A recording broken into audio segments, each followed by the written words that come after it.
കാലത്ത് പുരുഷന്മാർക്ക് ഏറ്റവും അൺഅട്രാക്റ്റീവ് ആയിട്ട് തോന്നുന്ന ഒരു കാര്യമാണ് ഒരു ഫെമിനിസ്റ്റ് ആകുക എന്ന് പറയുന്നത്. പക്ഷേ ഫെമിനിസം കൊണ്ട് ഏറ്റവും കൂടുതൽ ഉപയോഗമുള്ളത് പുരുഷന്മാർക്ക് തന്നെയാണ്. എങ്ങനെയാണെന്ന് പറയാം. അതായത്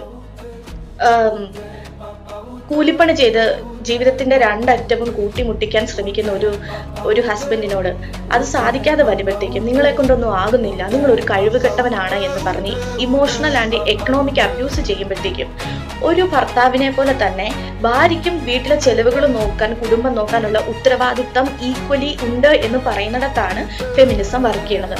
ഇനി അതും അല്ലെങ്കിൽ അച്ഛന്റെ ജീവിതകാലം മുഴുവനുള്ള സമ്പാദ്യവും പിന്നെ ചേട്ടന് വേണ്ടിയുള്ള വീടും പറമ്പും കൂടി ലോൺ വെച്ച് ഒരു ആഡംബര കല്യാണത്തില് സർവാഭരണ വിഭൂഷകയായി നിൽക്കുന്ന ഒരു സ്ത്രീയോട് അല്പമെങ്കിലും ഉളുപ്പുണ്ടെങ്കിൽ സ്വന്തം കാശിന് കല്യാണം കഴിച്ചു പോകൂ എന്ന് പറയുന്നിടത്താണ് ഫെമിനിസം വർക്ക് ചെയ്യുന്നത്.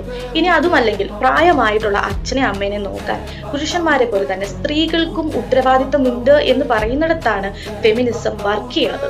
ഒരു 25 വയസ്സുള്ള ഒരു മകൻ അച്ഛന്റെ ചെലവിലോ അമ്മയുടെ ചെലവിലോ കഴിയാൻ ഉളുപ്പ് തോന്നുന്ന പോലെ തന്നെ ഒരു തൊഴിലില്ലാതെ ഒരു സ്ത്രീക്ക് വീട്ടിലിരിക്കുന്നതിൽ ഉളുപ്പ് തോന്നുന്നിടത്താണ് ഫെമിനിസം വർക്ക് ചെയ്യുന്നത്. ഇത് നമ്മുടെ പേട്രിയോറിക്കൽ സിസ്റ്റം കൊണ്ട് നമ്മുടെ പുരുഷന്മാർക്കുണ്ടാകുന്ന ബുദ്ധിമുട്ടുകൾ അക്കമിട്ട് പറഞ്ഞു എന്ന് മാത്രമേ ഉള്ളൂ. പേട്രിയാറിക്കൽ സിസ്റ്റം കൊണ്ട് ഏറ്റവും കൂടുതൽ ബുദ്ധിമുട്ട് അനുഭവിക്കുന്നത് പുരുഷന്മാരാണ്. വിവാഹിതരായിട്ടുള്ള പുരുഷന്മാരുടെ ആത്മഹത്യാ നിരക്ക് വളരെയധികം കൂടി വരികയാണ്.